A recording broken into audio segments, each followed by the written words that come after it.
आज की इस वीडियो में दो सेंटेंस लेंगे। दोनों सेंटेंस में देखेंगे हिंदी से इंग्लिश में ट्रांसलेट ये कैसे करना है इसको। तो पहला सेंटेंस है हमारा, यह हस्ताक्षर किए जाने के पूर्व किसी भी समय मामले के पक्षकार या अधिवक्ता उपस्थित हो सकेंगे और लिपिकीय त्रुटि या लोपों के लिए पूछ सकेंगे। अब इस सेंटेंस को अगर आप देखेंगे, इस सेंटेंस को देखेंगे तो जैसे हमारा तरीका है ट्रांसलेट करने का, तो सबसे पहले हम क्या देखते हैं, वर्ब देखते हैं ना। और वर्ब हिंदी में हमेशा लास्ट में होता है। जैसे कि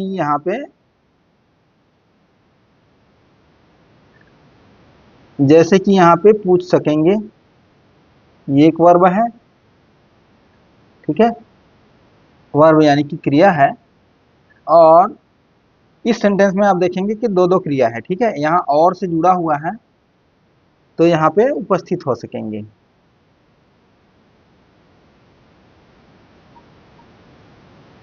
ठीक है। तो ये भी एक वर्ब है यानी कि क्रिया है, ठीक।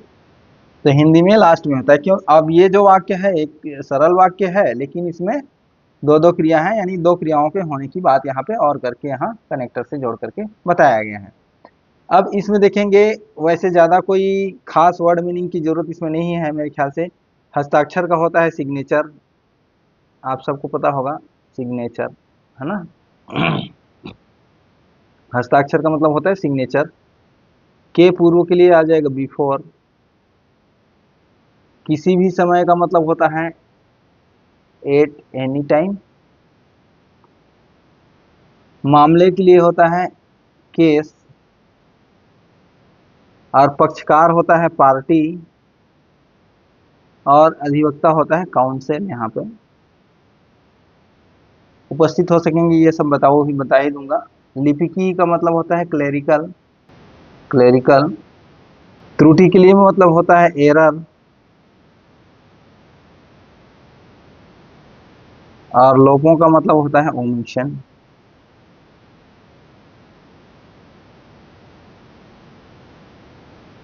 ठीक है। तो इस तरह से अब ये तो हो गया कि वर्ड मीनिंग। वर्ड मीनिंग के बाद में जो ट्रांसलेशन का रूल है उसके हिसाब से आपको सब्जेक्ट वर्ब और ऑब्जेक्ट ढूंढना होता है। तो उसके लिए आपको पता होना चाहिए कि वाक्य किस प्रकार का है ना। अब वाक्य यहाँ जिस तरह से दिया गया है संभावना दिखाने के लिए, ठीक है। तो उपस्थित हो सकेंगे, इसका मतलब क्या है, ये में अपीयर, है ना। उपस्थित होने के लिए मतलब हो गया अपीयर, अपीयर। और हो सकेंगे इसलिए फिर हमें लगाना पड़ेगा में। अब में क्योंकि यहाँ पे मॉडल ऑक्सिलरीज है, इसीलिए में के साथ में अपीयर आएगा सिंगल, ठीक है। अब ट्रांसलेशन बनाएंगे, वर्ब मिल गया आपको। अब वर्ब के साथ अब आपको ढूंढना है क्या, सब्जेक्ट और ऑब्जेक्ट। तो चलिए देखते हैं सब्जेक्ट और ऑब्जेक्ट क्या है इसमें। दो वर्ब है मैंने बताया। अब इस दोनों वर्ब के लिए सब्जेक्ट कौन सा है इसमें, सब्जेक्ट है आपके मामले के पक्षकार, ठीक है, या अधिवक्ता। हमेशा ये जो सब्जेक्ट है जिसके बारे में बात हो रही, जिनके करने के बारे में, ठीक है, यानी कि कर्ता, यही सब्जेक्ट दोनों जगह काम करेगा, दोनों वर्ब के लिए, ठीक है। तो अब ट्रांसलेशन क्या बनेगा, लेकिन उसके पहले आपको ये देखना पड़ेगा सब्जेक्ट वर्ब का कॉम्बिनेशन के साथ में आप ट्रांसलेशन बनाए उससे पहले यहाँ पर फ्रेज के रूप में एक चीज दिया गया है फर्स्ट में, ठीक है। फर्स्ट में ज्यादातर एडजेक्टिव होते हैं, लेकिन यहाँ पर एक फ्रेज दिया गया है, हस्ताक्षर किए जाने के पूर्व किसी भी समय। ये क्या है, ये पूरे वाक्य को यहाँ पे ये मॉडिफाई कर रहा है ना, कि जो भी बात आगे बताया गया है, होने की क्रिया या वाक्य बताया गया है, उसको मॉडिफाई करने के लिए यहाँ पे ये मॉडिफायर के रूप में एक फ्रेज आया है। और फ्रेज इसलिए हम कहते हैं क्योंकि इसमें कर्ता क्रिया या कर्म क्रिया का मेल नहीं, ठीक है। कुछ शब्दों का समूह है जो पूरे वाक्य को मॉडिफाई कर रहा है। तो चलो अब इसके पहले हम इस फ्रेज का ही मीनिंग लिख लेते हैं, हस्ताक्षर किए जाने के पूर्व किसी भी समय, ठीक है। तो किसी भी समय का मतलब हो गया एट एनी टाइम, ठीक है। किसी भी समय का मतलब हो गया एट एनी टाइम, यहां तक का आपने बना दिया। अब हस्ताक्षर किए जाने के पूर्व, तो इसके लिए आ जाएगा बिफोर। बिफोर सिग्नेचर सीधा सीधा लिख सकते हैं, या बिफोर मेकिंग सिग्नेचर भी आप लिख सकते हैं, क्योंकि किए जाने बोला है यहाँ पे, ठीक है। तो at any time before making signature या बिफोर इंडोर्सिंग सिग्नेचर भी आप लिख सकते हैं, ठीक, या बिफोर सिग्नेचर लिखेंगे तो भी चल जाएगा। अब आ जाएगा आपका सब्जेक्ट कौन है, मामले के पक्षकार या अधिवक्ता। अब पार्टी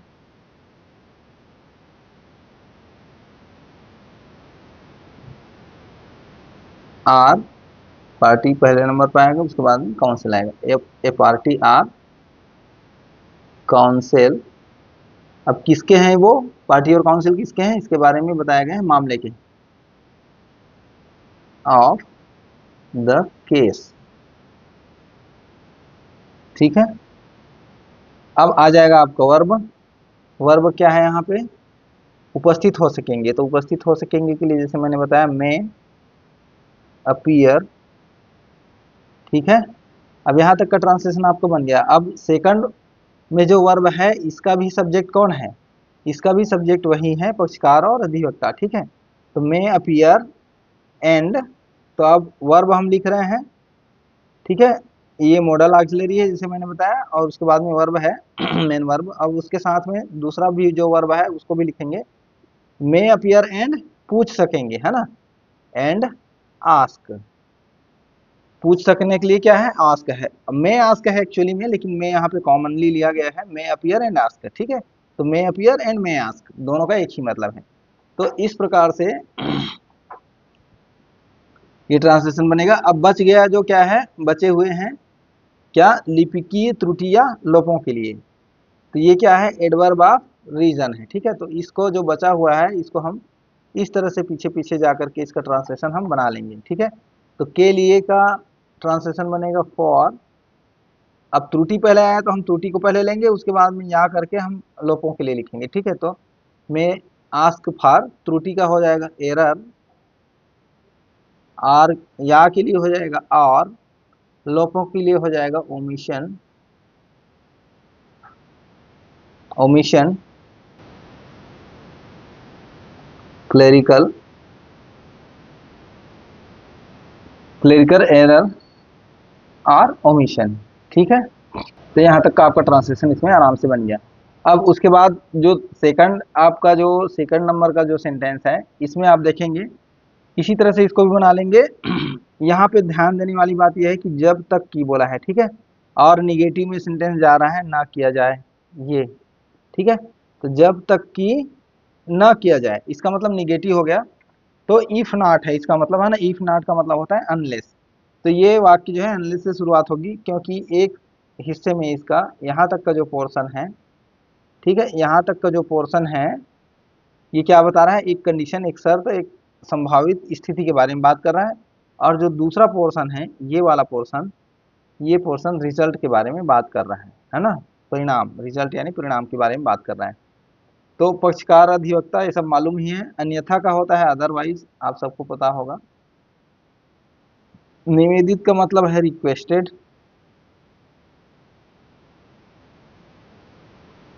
और उसके बाद निर्णय का होता है जजमेंट, आर्डर होता है आदेश का, ठीक है, JUD जजमेंट और ऑर्डर। संपूर्ण पाठ का मतलब है full text.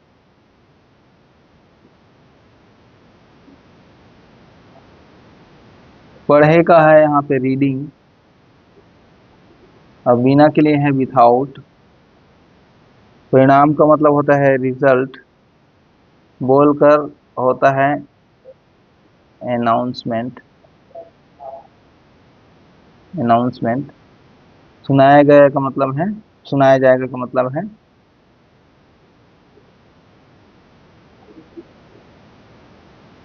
Shall be pronounced, ठीक है। तो इस तरह से ये पैसिव फॉर्म का इंडिकेशन हमें दे रहा है। अब देखो जैसे हमने बताया यहाँ कि ये क्या है, ये एक कंडीशन है। तो कंडीशन वाला जो ये हिस्सा है, फर्स्ट है एरिया जहाँ पे संभावित शर्त दिया गया है, उसके बारे में हम ट्रांसलेशन बना लेते हैं पहले। तो जैसे मैंने बताया जब तक कि ना किया जाए, निगेटिव में है तो इसलिए हम इसको यहाँ से निगेटिव ना हट जाएगा, और आपका ट्रांसलेशन बन जाएगा फिर अनलेस से शुरुआत हो जाएगी, अनलेस पक्षकार या अधिवक्ता द्वारा अन्यथा निवेदित ना किया जाए, अनलेस द पार्टी आर, यही सब्जेक्ट है इसमें, ठीक है। अनलेस द पार्टी आर कुल मिला के ऑब्जेक्ट हैं जो कि सब्जेक्ट का काम, सब्जेक्ट के स्थान पे आएंगे। अनलेस द पार्टी आर,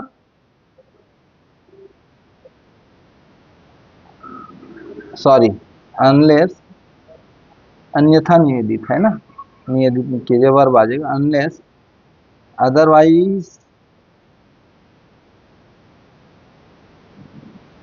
अब जैसे हम लिख रहे थे, चाहे तो आप ऐसे भी लिख सकते हैं, द पार्टी आर काउंसिल, लेकिन यहाँ द्वारा करके दिया गया है तो ये सब्जेक्ट है और ये सब्जेक्ट जो है हम बाद में लेते हैं, ठीक है। अनलेस अदरवाइज रिक्वेस्टेड, क्योंकि द्वारा करके दिया था इसलिए बाई करके ही लिखना उचित है, नहीं तो हम इस तरह से भी लिख सकते थे एक्टिव वॉइस में, unless the party or counsel requested, ऐसे भी हम लिख सकते थे, लेकिन यहाँ अनलेस अदरवाइज रिक्वेस्टेड हम इस प्रकार से लिख लेते हैं, जैसे पेसिव फॉर्म में लिखा है तो पेसिव फॉर्म में ही, requested by the party or counsel, ठीक है, पार्टी आर काउंसिल। अब दूसरा रिजल्ट वाले पोर्शन में आ जाते हैं, तो यहाँ किसके बारे में बात हो रही है, निर्णय या आदेश के बारे में, ठीक है। तो निर्णय या आदेश ऑब्जेक्ट है और यहाँ सिर्फ कॉमा लगेगा और रिजल्ट यहाँ हम परिणाम के बारे में लिखेंगे। निर्णय या आदेश सुनाया जाएगा, ये है इसका ट्रांसलेशन, ये वर्ब है आपका और ये ऑब्जेक्ट है जो कि सब्जेक्ट की जगह में आ जाएगा। Or counsel unless otherwise requested by the party or council, the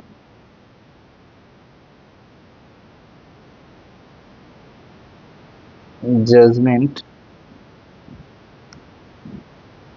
or order अब इसके बाद में देखो, ऑब्जेक्ट लिखने के बाद में, क्योंकि पैसिव फॉर्म है, हमने ऑब्जेक्ट लिख दिया, उसके बाद हमारा क्या आएगा, वर्ब का पोर्शन आएगा। वर्ब क्या है, सुनाया जाएगा, है ना।